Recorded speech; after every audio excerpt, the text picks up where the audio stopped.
This is episode 92 of our talk. And today, again, I have a fascinating guest, and that is author Elizabeth Amisu. We talked before, but Elizabeth has written the Sacerdos series, of which book 6 will be published hopefully soon. And today we're going to discuss the art of world building, because that's an art in itself. So welcome, Liz. I'm very excited to hear about the worlds you're building. Hi, Karen. So lovely to be here with you on Art Talk. This is I think, my third episode of Art Talk. Yep, your I can't third. believe you're on your 92nd episode. That's amazing. Yeah, I should have been on the hundreds already, but I pick it up again.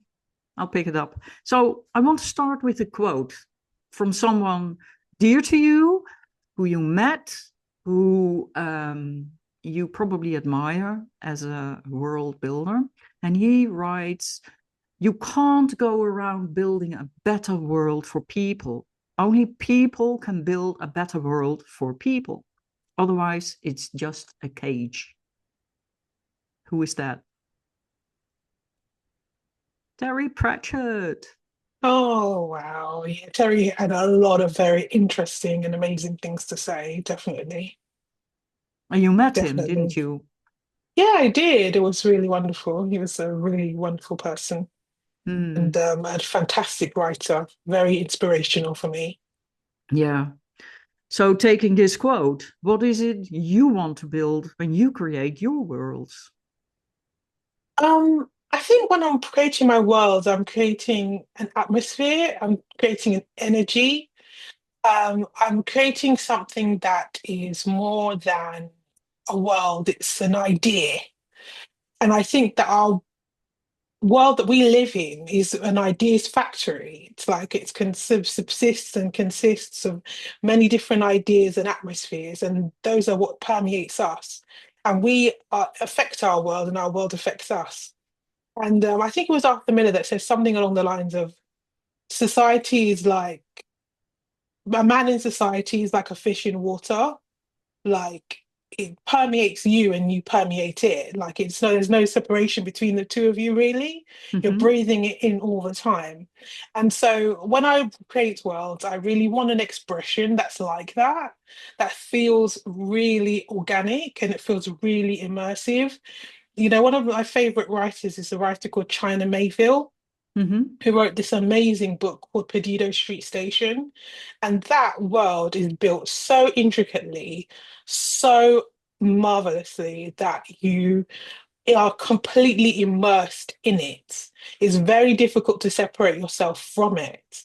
So I found that fantastic and I really found that inspiring. And when I was at university, I was taught by a writer called Alan Stroud. And he was really formative for me in terms of science fiction and fantasy world building and breaking out of the cage. You mentioned this cage Mm-hmm. that that you can build for people if you try and build them a world to live in. And I thought very much about breaking out of that cage and breaking into an idea of like dystopia that feels real from the very first page. It's very interesting what you say, because, in a way, what they always say is the world we see is an illusion. It's also created by someone, by people who thought how it had to look. And so you kind of do the same, isn't it? But you also wrote something really, really interesting and intriguing, because you talk about characters. Books are characters and they develop. But you talk about a world, and in that world is an institute. And we talk Sacerdos series, and you have the Sacerdos Institute, and you say the Sacerdos Institute is also a character. So how does that? How can I see that? How is it a character? Like I Well, could be a character in my world and you in your world. yeah, I think what you have to understand is that whenever I come up with, I want to grab a copy of the Sacerdos Mysteries.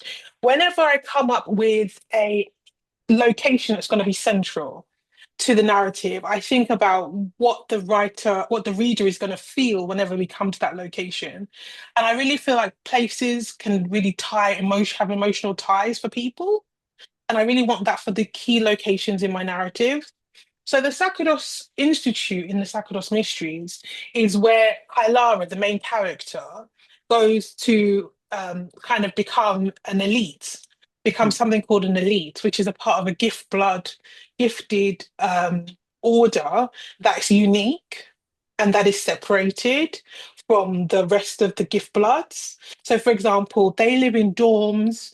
Kailara and her gifted individuals that she's part of the elite, they live in special apartments.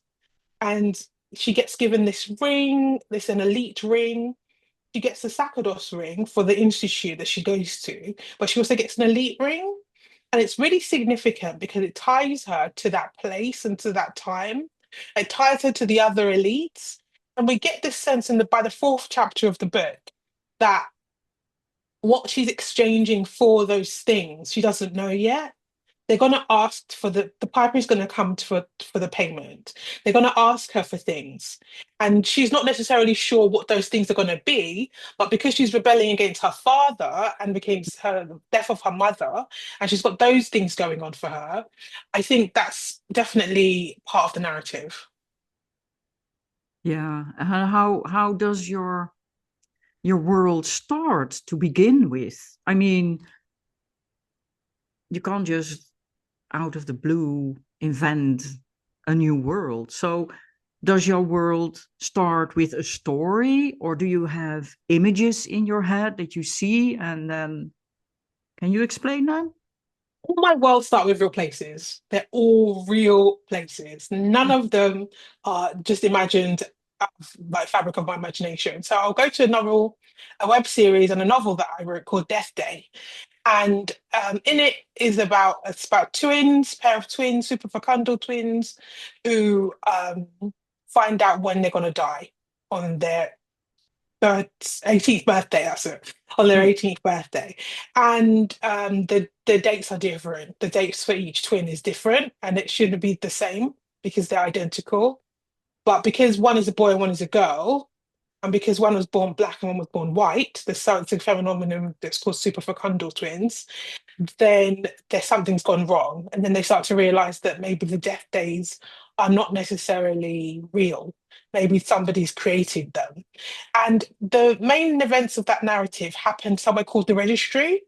And Hmm. the Registry is actually based on St. Paul's Cathedral Okay. because I love St. Paul's Cathedral. Yeah. And the Sacerdos Institute is based on the British Museum.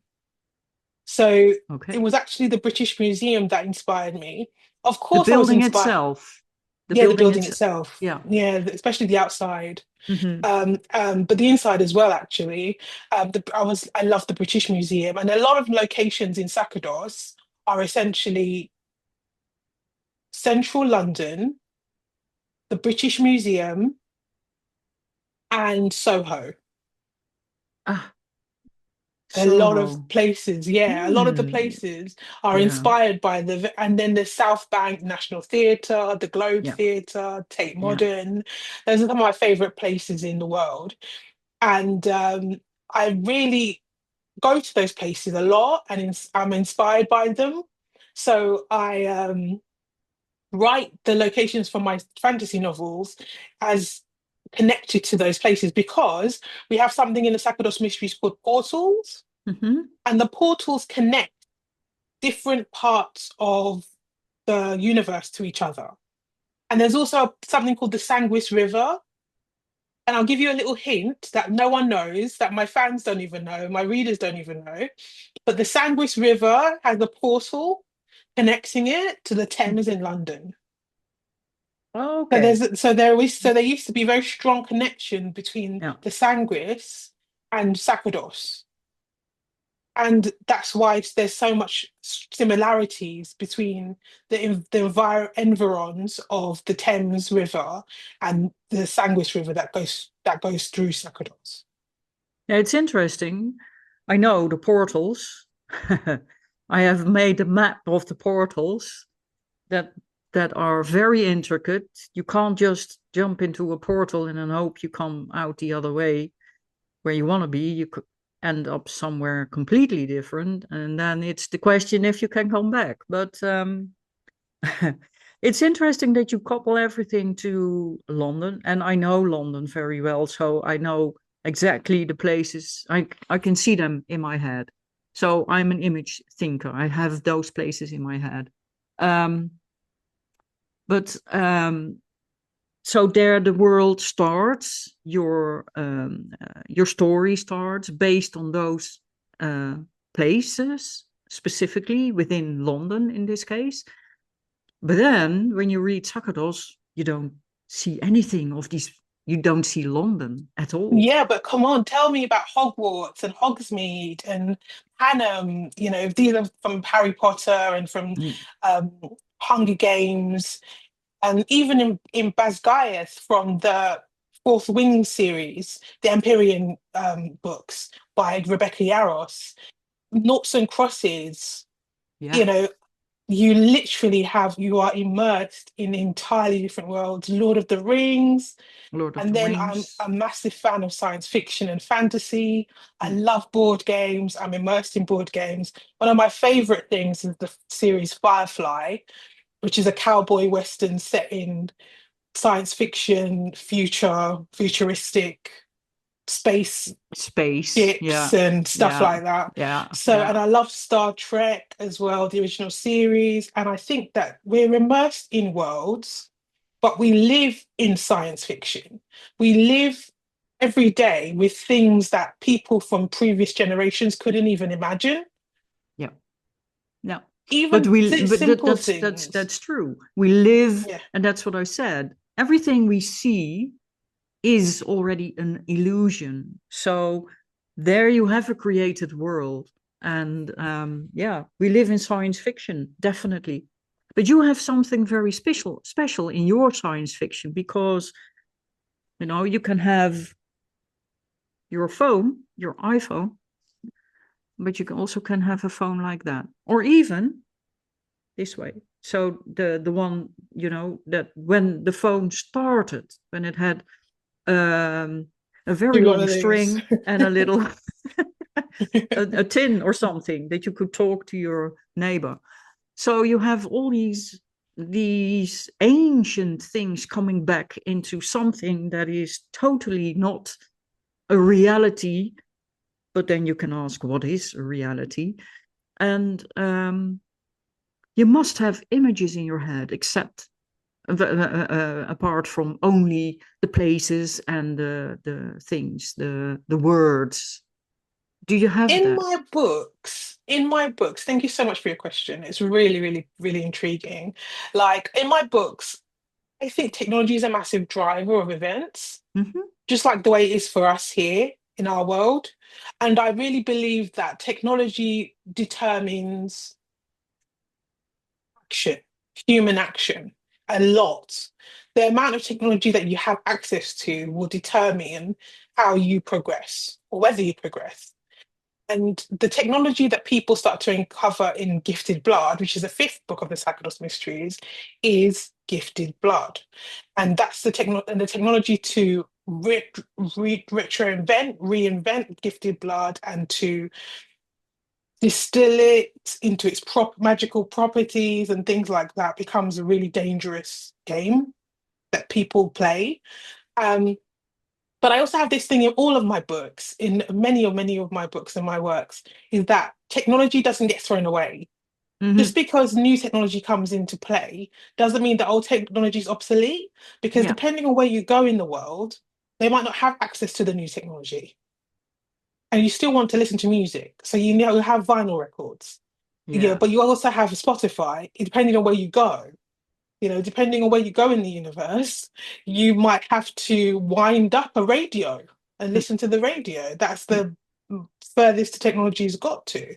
So I like the fact that it's all happening now and that it's all on one plane of existence and that all of those pieces of technology exist at the same time. We have a sense in our world which is very much about throwing things away Yeah. and discarding them. And we Yeah. discard people, this, we have something called cancel culture. We discard people, we try to discard musicians and artists and entire theories of way of thinking, and we just throw them in the bin, and then we say we don't need that anymore. mm, That's old, it's gone. mm, mm. And I think that that is not about eco consciousness No, and climate consciousness and no, environment. yeah. Reusing things, owning things that are pre-loved, and recycling things, recycling ideas, recycling concepts, recycling technology, and adapting technology, I think is the key. And I think it's really fantastic when you see, a floppy disk could become a coaster. It could Yeah, become a coaster. It could become yeah, a placemat. yeah. A tablet could become a photo frame, like an iPad. An old Mm, iPad could become a photo frame mhm, with revolving, changing photos on it. And this is something you'll see in my web series Life Day, that is also called Death Day. mhm, There's a lot of that in that series as well, but there's tons of yeah, it in Sacerdos. yeah. Yeah, your worlds are very intricate, absolutely. And in what ways do you make the fantasy worlds that you create believable for your audience so that they really buy into it? I mean, I know that I started reading the Sacerdos book one, and I just wanted book two, and then I wanted book three, and I wanted book four, and yeah, I'm on book five, and now I'm already, but I also want book six. How do you do that? Yeah, well, book six comes out in December. I'm currently doing this really amazing thing for my patrons, is that they're beta reading the new book. Mhm, So all my patrons from the Alchemists and above get a chapter of Renescia, which is book six of the Sacerdos Mysteries, every week until the book is over. And all my books of Sacerdos Mysteries are about 25 chapters long. They're around about the 25 chapter mark. They've got months and months to go of new chapters to read, which is quite exciting actually. I've never really done that before and I'm really enjoying it. mhm, But if you think of something like Viper, that is very much set in our world, but everything's just off because the main character, Gwen, is not doesn't quite fit in the world that she lives in, that she was born into. She doesn't quite fit into the family she was born into. And she really wants to find herself, find somewhere she belongs. And then she goes to a place which is completely backward technology wise, but at the same time, far forward mm, because they've got magic. And she goes to a place where there are no adults, yeah. or the adults are not in power. And then we see that in that world, something that's again very much about eco consciousness, very much about the environment, very much about isolation. What happens when we disconnect from nature, when we disconnect from the human condition, from what other people are feeling, and when we refuse to change, when we refuse to adapt, and we refuse to coexist as well. Those are all things that come into my mind when I'm thinking about building a world. And there's a lot that goes into it. There's a lot of energy and time and years and planning and concordance writing that go into the world building concept. But once you've got a world that works and you've got some ideas and some atmosphere and some concepts, you can stay in that world for a really, really long time. Mhm.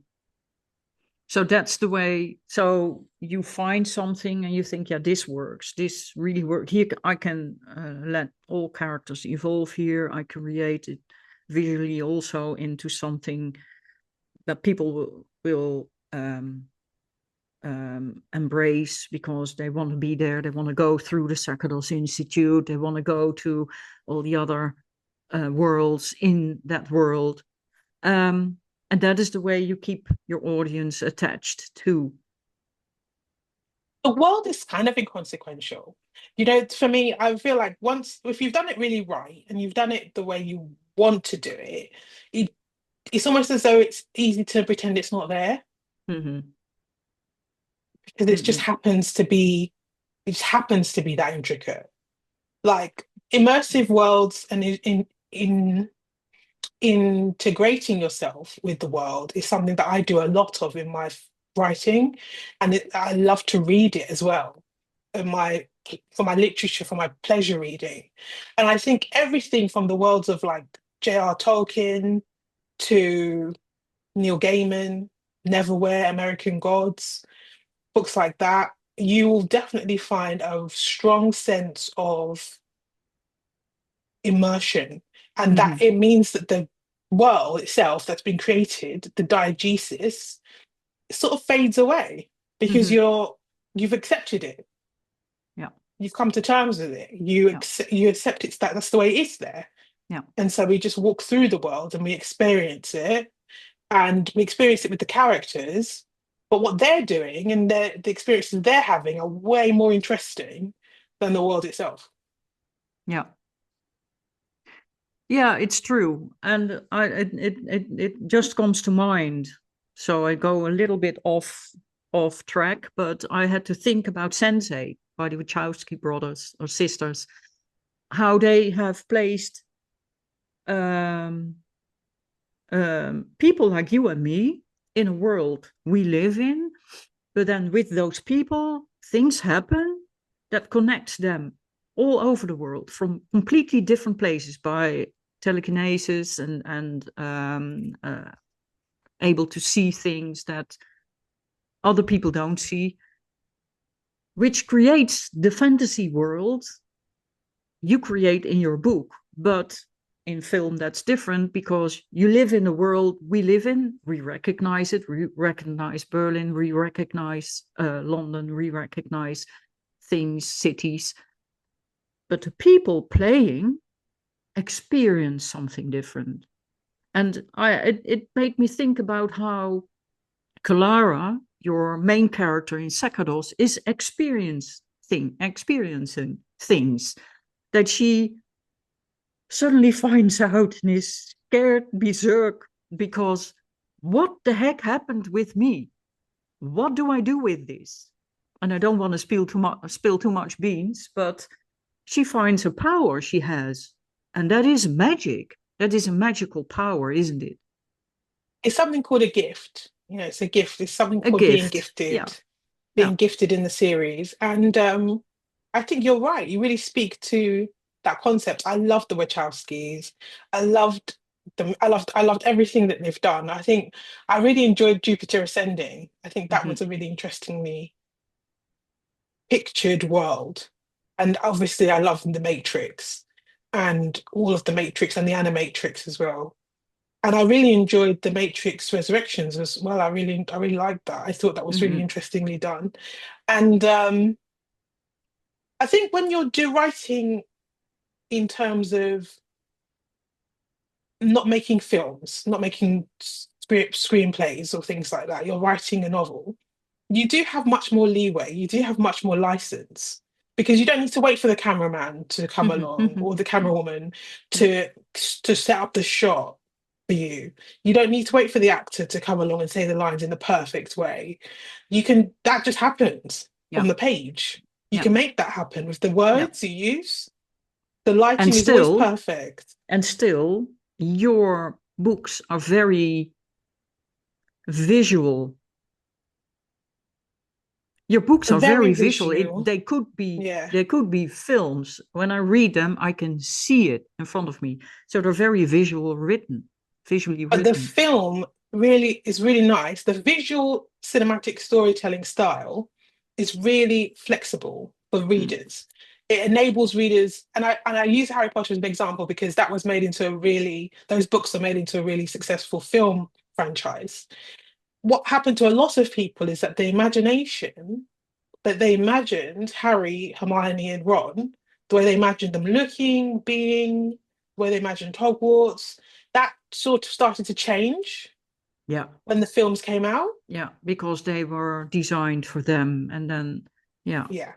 yeah, So it's sort of like, again, we talked about that cage at yeah, the beginning of the podcast. yeah, And I think that I feel very free by having a world that exists in words on the page. because for every person who reads it, that world is a different picture than even different than your picture, isn't it? Massively different, massively different. Yeah. And I love that. So yeah, it's beautiful. So we talked of already Sacerdos. It has now 5 books. You keep them congruent. How do you do that? That every book has its own. That's a really good What's the question. secret, Liz? What's the The secret? secret. The secret is I read a lot of series. I do read a lot of series, and I have done since I was quite young. And you get a sense of a flavor. There's like a Mhm, flavor to series writing. And I read a lot of my own work. So I'm constantly reading between the lines of my work and breaking it down.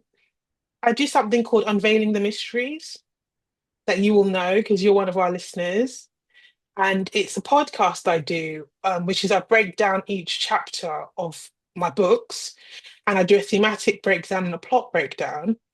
I give some writing advice and I talk about the fandom moments as well as the mhm. literary inspirations behind the books and the musical inspirations. Yeah. And every episode, I really get to re enjoy the novels through my readers. So that's something that really helps me a lot. But then again, I'm also writing in a way that means I want to know what's going to happen. Yeah. It's an organic thing. Until I write it, I don't know what's going to happen. I Does it have get out of plans, control never, sometimes? That you never. that a character does something that you think, oh, I didn't expect that. Mm, everyone acts the way you would expect them to act. Hmm. Circumstances Okay. might change, but everybody acts according to their personality. Hmm. I don't find that things will go, wow, like, don't you see that coming? I, I will find that I didn't plan it to be like that. That's definitely something that happens to me a lot. Is I get a sense that, oh, I didn't plan that. Oh, Hmm. that's gonna. So, for example, I wrote a book called Disequilibrium, and that's when the Sacerdos grew from a trilogy into a quadrilogy, and then it's just kept going, and now it's 8 books. It really Amazing. grew. Yeah. It Yeah. grew from a trilogy. Yeah. So would you agree then an author of whom you know I know is an inspiration for you, Mallory Blackman, creates dynamic worlds, and how are the worlds you create dynamic? Well, they're always in flux, you know, they're in flux in terms of politics, Mhm, politically in flux, but they're also in flux in terms of transportation and technology. So some two things are always working in the world at the same time, and that's social mobility, social praxis, and then there's also the political praxis that's happening at the same time. And depending on the world you go to in the novels, that change and that dynamism, that praxis, that movement is constantly changing. mhm, And the main character is usually affecting that. mhm. So you Yeah. see in Noughts and Crosses by Mallory Blackman, which is one of my favorite novels, you Mhm, get a strong sense that Sephi and Callum are a mhm. microcosm of that world. Yeah. Their relationship is really significant in terms of how everybody's relationship's going in that world at the time. And the relationship between black and white, noughts and crosses, Mhm, and um, you see it in a lot of Mallory Blackman's work. One of my favorite books that she wrote was a book called Hacker, and there was another one called Thief. And I love the way she sometimes just puts a gentle twist mhm. on everyday events. So let's say the whites were not in power. That's all. And then she just takes that and runs with it, and then she just takes it into another level. And I really love that. And that creates a sense of the dynamic. Yeah. But the Yeah. change that keeps happening, the change that is ongoing. So we see people challenging society, speaking truth to power. That kind of thing is really, really important. So, for example, in Ripe Earth, there's an island and it's a place where everybody forgets. Hmm. And that is the social construct of that place. Yeah. They all forget what happened to them, they all forget what was done to them to bring them there and to make them live there immortally. And then there's someone that comes into that world who remembers and changes everything just because one person remembers what Yeah. happened. Yeah. So, very simple things can make a massive change. Massive change. Yeah. So intricate this. So this is a question, especially because our art talk and what you make is art, definitely. Um, but yeah, I'm not, of course, for visual art. Would you consider making illustrated version of the series versions? I love illustrated versions. My favorite books growing up were my Grimm fairy tales that were illustrated. And I love the illustrated Harry Potters, the ones that were done by Jim Kay. Oh gosh, yeah, but The he is amazing. Yeah, the Philosopher's Stone, the um the Philosopher's Stone, the I keep wanting to say the Prisoner of Azkaban. I think it was. The Prisoner of Azkaban was the third one. Chamber of Secrets, that's it. Hmm. That was funny. I kept wanting to say Arcane Rising, and I was like, that's my book. That's not Harry Potter.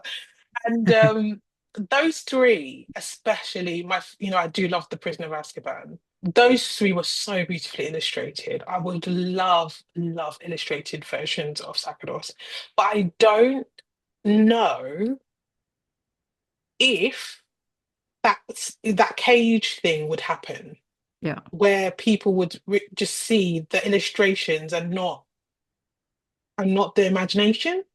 That is the problem because when you start illustrating something, um, you use your, well, if I do it, and I'm not particularly an illustrator, I'm a visual artist, but you create something out of your imagination. It is what you say when you read the books, and that's the beauty of reading and not watching films. First read, you create your own world. You create your own imagine with your imagination, create that world, you visualize that world that you created.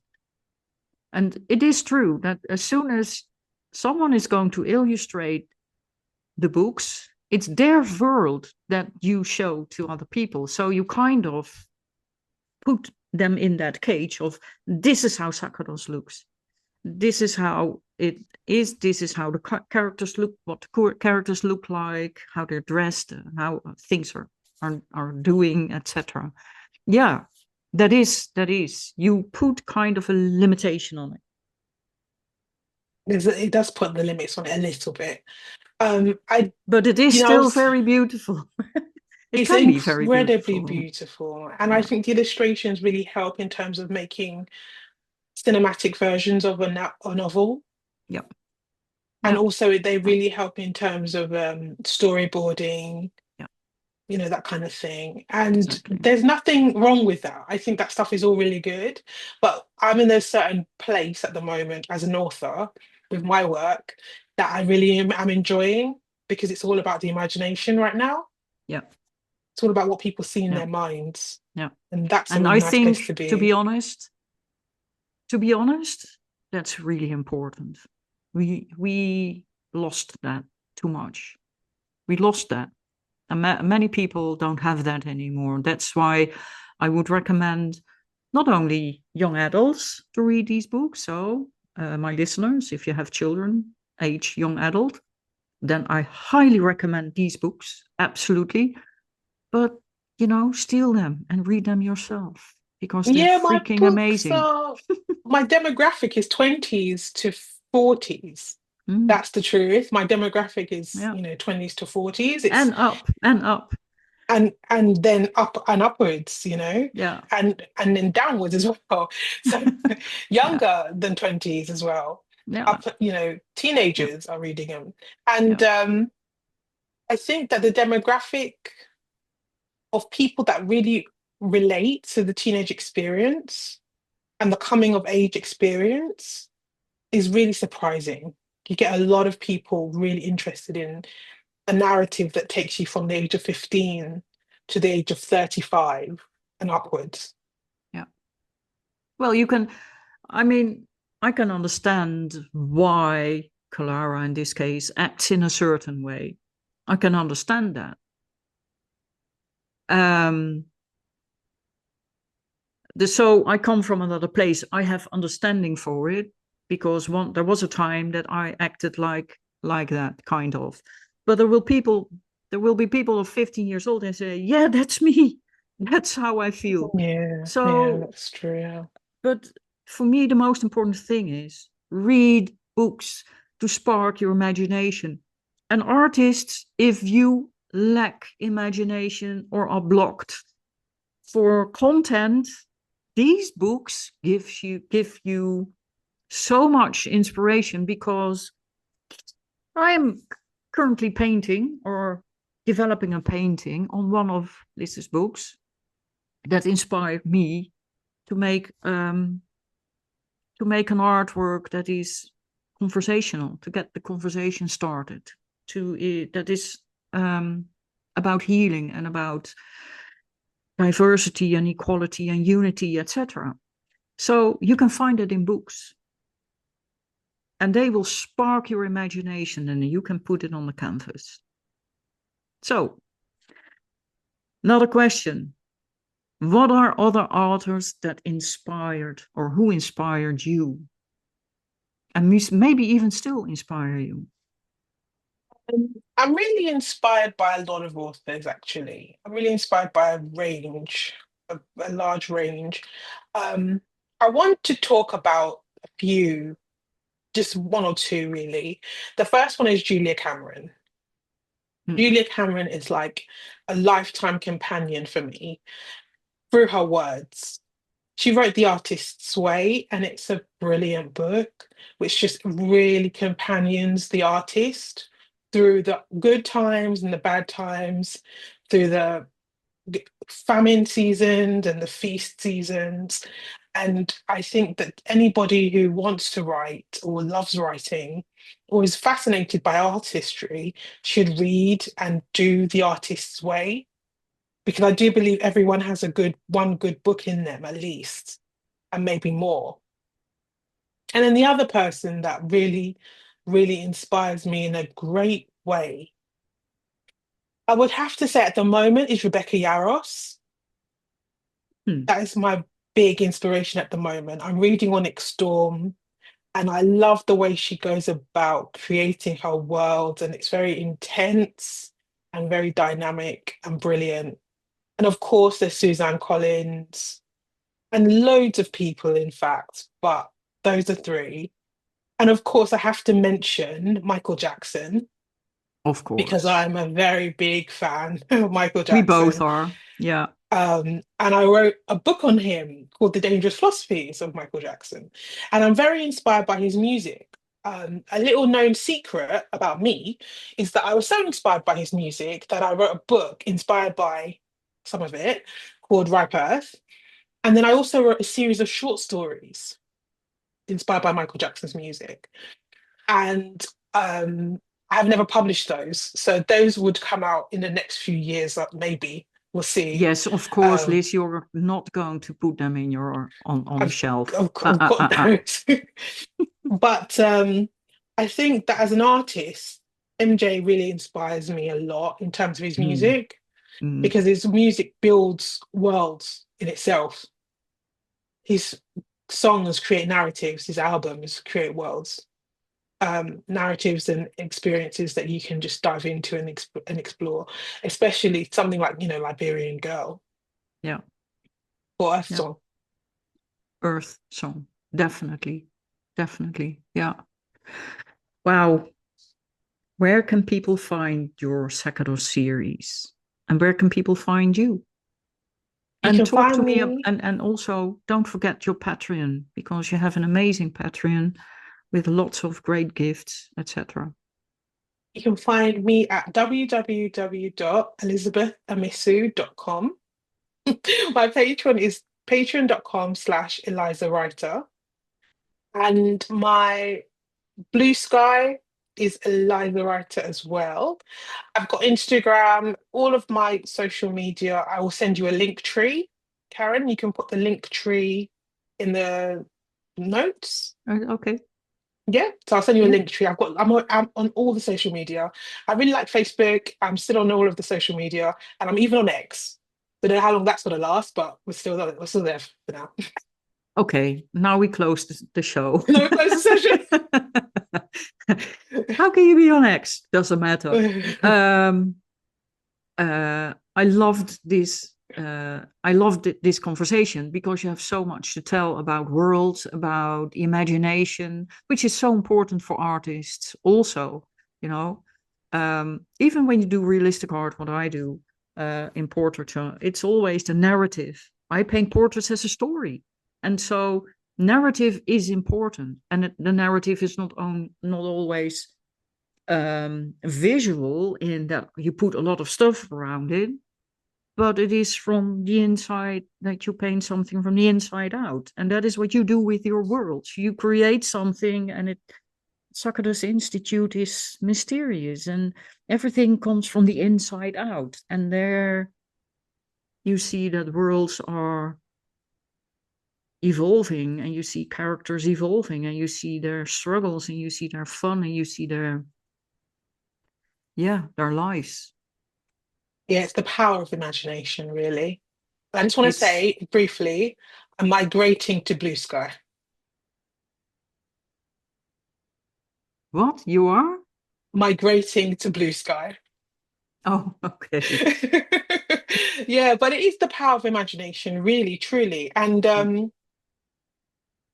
social media is a really interesting place, from TikTok to the rest of it.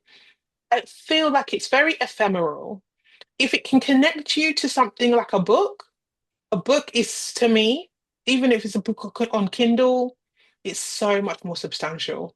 Oh God, yeah, It's a world you can really hold on to, and it will yeah, stay there for you for decades, years, centuries. yeah. It'll always be there for you. Whereas social media is transient and it's ephemeral. It just doesn't have that substantialness to it. So It I really doesn't think that have if you anything can, to it. There is no real connection on it. But with books there are, with art too.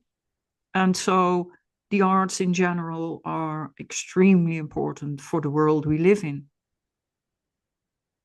Extremely massively, important for the world we live in. This is what we need. I mean, um, you need to be able to lose yourself in a book, lose yourself in a painting, immerse yourself in it, let your imagination spark, get inspired again, get energy again. So, yeah, it invigorates you and it energizes you, enthuses you, encourages you. You can find all of that in a book. exactly, exactly. Thank you so much. Thank you so much for being with me. And yeah, thank you all for listening.